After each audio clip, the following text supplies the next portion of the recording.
Hola, aquest és un vídeo en què veurem com hem d'afrontar-nos al comentari de text de la prova d'accés a la universitat de l'assignatura de Valencià, Llengua i Literatura.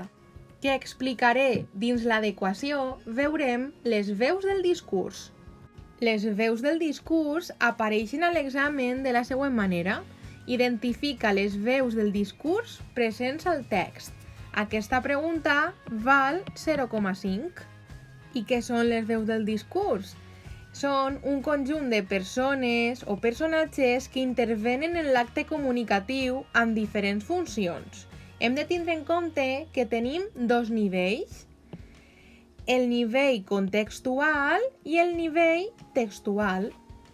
El nivell contextual fa referència als elements que trobem fora del text, com per exemple tenim l'autor real, que és la persona que escriu el text.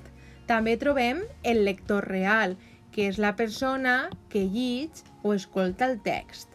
També tenim l'autor model, que és la idea que el lector real es fa de l'autor a través de la lectura del text.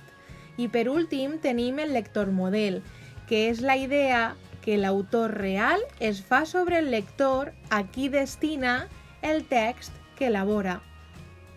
El nivell textual fa referència als elements que trobem dins del text. En aquest cas tenim tres.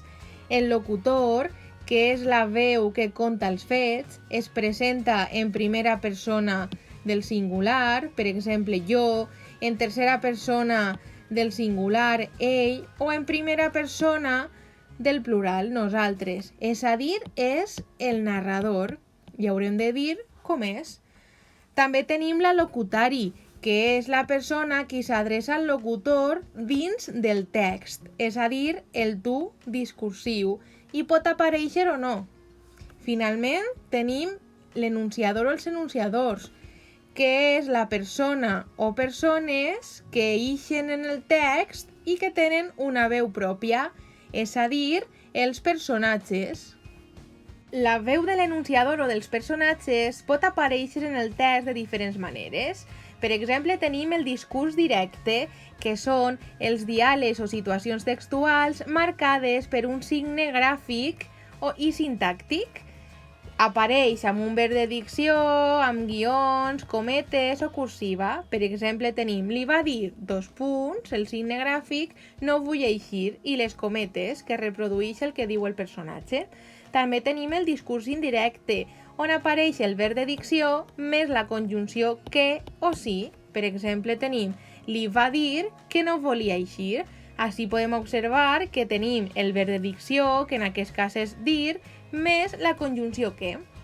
D'altra banda, també tenim el discurs indirecte lliure, que expressa sentiments o pensaments d'un personatge integrats en el text, molt important, sense necessitar verbs de dicció.